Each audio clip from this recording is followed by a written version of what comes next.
बिस्मिल्लाहिर्रहमानिर्रहीम। अस्सलाम वालेकुम। इमरान खान के हवाले से बहुत ज़्यादा मशहूर था मीडिया पे कि ईद से पहले उनको ज़मानत पर रिहा कर दिया जाएगा, वो जेल से बाहर आ जाएंगे, लेकिन ऐसा होता हुआ नज़र नहीं आ रहा। कल इस्लामाबाद हाई कोर्ट में पीटीआई की मरकज़ी क़यादत और तमाम लोगों ने वहाँ एहतजाज रिकॉर्ड करवाया। इस्लामाबाद हाई कोर्ट पहुँचे, अलीमा खां की क़यादत में अली अमीन गंडापुर थे और उसके अलावा बैरिस्टर गौहर, सलमान अकरम राजा, यानी पूरी मरकज़ी क़यादत वहाँ पहुँची और उन्होंने एहतजाज रिकॉर्ड करवाया कि अल-कादिर ट्रस्ट केस ही नहीं लग रहा, वो सुना ही नहीं जा रहा, हमें मौका दिया जाए, हम अपना मौक़िफ़ पेश कर सके। जिस पर इस्लामाबाद हाई कोर्ट के चीफ जस्टिस के ऑफिस ने 5 जून केस की हेयरिंग की डेट मुकर्रर कर दी। अब ये केस 5 जून को सुना जाएगा। अब यहाँ पर टेक्निकल पॉइंट ये है कि 5 जून जो है वो एक लास्ट वर्किंग डे है ईद से पहले। अगर 5 जून को इस केस की समाअत होती है, नैब के वकील आकर टाइम भी ले सकते हैं और इस मामले को ईद से आगे लेकर जाया जा सकता है। यानी ईद से पहले इमरान खान रिहा होते हुए नज़र नहीं आ रहे। अगर नैब ने वहाँ टाइम ले लिया तो डेफिनेटली कोर्ट का भी एक डेकोरम होता है, वो आगे टाइम दे देंगे और उसके बाद ये केस भी ईद के बाद चला जाएगा। दूसरी तरफ लाहौर हाई कोर्ट में उन तमाम जजेस के तकरीबन ट्रांसफ़र कर दिए गए हैं जो पीटीआई और इमरान खान के केसेस सुन रहे हैं, जिनमें जस्टिस सरदार तारिक सलीम साहब हैं, उनका ट्रांसफ़र मुल्तान बेंच में कर दिया गया है। वो इमरान खान की हिफाजती ज़मानत के केसेस को सुन रहे थे। इस तरह से जिस्मानी रिमांड वाले केस के जज साहब का भी ट्रांसफ़र मुल्तान बेंच में कर दिया गया है। इमरान खान के जो दूसरी ज़मानतों वाले केसेस थे, वो जस्टिस शहबाज रिजवी केस सुन रहे थे, उनका ट्रांसफ़र भी मुल्तान बेंच में कर दिया गया है।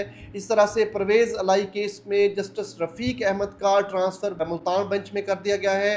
और ये सूरत हाल है कि वो तमाम बेंचेस जो पीटीआई रहनुमा और इमरान खान के स्पेशली इमरान खान के केसेस सुन रहे थे, वो बेंच ही तहलील कर दिए गए हैं। नया रोस्टम होगा, नए जजेस बैठेंगे, नए बेंच बनेंगे और फिर दोबारा इन तमाम केसेस की हेयरिंग मुमकिन हो सकेगी। उस तरफ से इस्लामाबाद हाई कोर्ट में अलीमा खान ने जब प्रेस कॉन्फ्रेंस की तो बड़ी एक चौंका देने वाली उन्होंने प्रेस कॉन्फ्रेंस की। उन्होंने ये बताया कि मुझे धमकियां दी जा रही हैं कि तुम्हारे भाई को मार देंगे, तुम्हारी गाड़ी को उल्टा देंगे।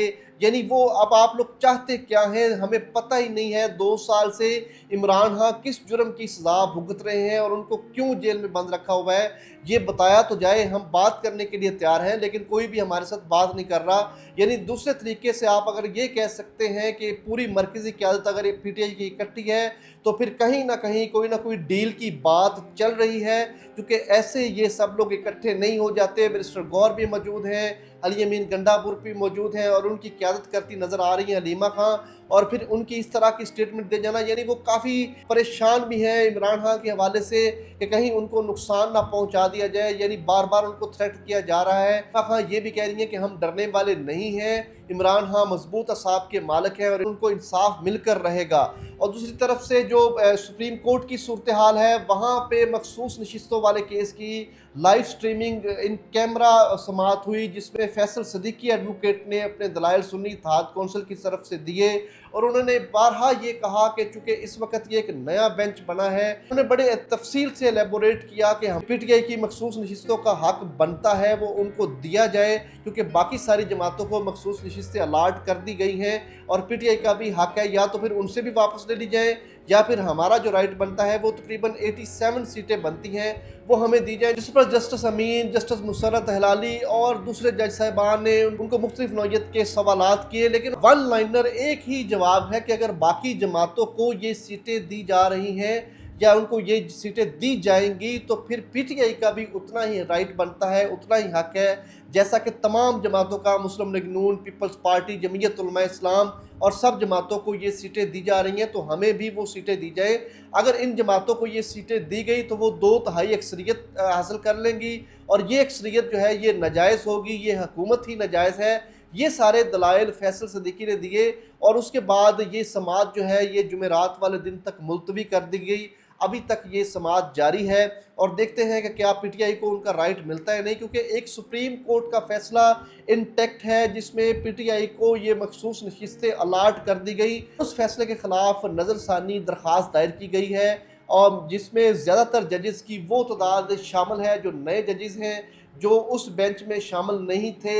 हालांकि ये एक रूटीन है कि जब भी किसी केस का रिव्यू फाइल किया जाता है उसको वही जजेस ज़्यादातर समाअत करते हैं, जजेस की तादाद बढ़ा दी जाती है, बेंच की तादाद बढ़ा दी जाती है और वो सारे जजेस शामिल होते हैं जो फैसला कर चुके होते हैं। लेकिन जो कोर्ट का मूड एक नज़र आ रहा है, मेरा ख्याल है कि ये पीटीआई के अगेंस्ट ही फैसला होगा, लेकिन देखते हैं कि कोर्ट इस बारे में क्या डिसाइड करती है। दूसरी तरफ से अडयाला जेल के मकीन कैदी नंबर 804 इमरान खान सबके मुर्शद वो ये कह रहे हैं कि एहतजाजी तहरीक अब शुरू कर दी जाए और पूरे मुल्क में अब एहतजाज रिकॉर्ड करवाया जाएगा जब तक इमरान खान की रिहाई नहीं हो जाती। उन्होंने बाकायदा तौर पर अलीमा खान से बात करते हुए ये कहा है, ये पैगाम दे दिया जाए पार्टी को कि हम भरपूर तरीके से एहतजाज करेंगे। दूसरी तरफ से जुनैद अकबर खान का कहना है कि अब एहतजाज उस नौयत का नहीं होगा, हम लोगों ने बहुत सारी गलतियां कर ली, अब हम मारगला की पहाड़ियों पर बैठेंगे। जुनैद अकबर खान अब भरपूर तरीके से खैबर पख्तूनख्वा से इस सारे एहतजाज को लीड करेंगे और यहाँ पर बहुत एक्टिव नज़र आ रही हैं आलिया हमजा। और दूसरी तरफ से सनम जावेद का केस कल 27 मई वाले दिन वहाँ लाहौर हाई कोर्ट में समाअत होना थी, लेकिन उसको नहीं सुना गया और डेट दी गई जो कि शायद आज 28 मई वाले दिन उनकी केस की हेयरिंग होगी। और इसी तरह से शाह महमूद कुरैशी और डॉक्टर यास्मीन राशिद के केसेस में 5 गवाहान ने अपने बयानात कलम बंद करवा दिए हैं और वो प्रोसीडिंग्स चल रही हैं। पीटीआई के एक बुजुर्ग कायद एजाज चौधरी ने अपने केसेस की जमानतें दायर कर दी हैं, अब उनकी भी जल्द ही रिहाई हो सकती है। तो अब ये कहा जाए कि इमरान खान की ईद से पहले रिहाई हो जाएगी, मेरा ख्याल है अब ये मुमकिन नहीं रहा, क्योंकि जिस तरह से हुकूमत अपने कार्ड प्ले कर रही है, जजेस के ट्रांसफ़र हो रहे हैं और फिर कोर्ट का जो मूड नज़र आ रहा है, उस हिसाब से मुझे लगता है कि इमरान खान की रिहाई ईद से पहले मुमकिन नहीं है। क्या इमरान खान की रिहाई ईद से पहले मुमकिन है? आपकी क्या राय है? कमेंट सेक्शन में ज़रूर बताइएगा। अगर आपने अभी तक मेरा चैनल बिलाल लतीफ़ एडवोकेट यूट्यूब पर सब्सक्राइब नहीं किया, प्लीज़ सब्सक्राइब करें। मेरे फेसबुक और टिकटॉक पेज को फॉलो करें ताकि इस तरह की मज़ीद अपडेट्स आप तक पहुँचते रहें। Thank you so much.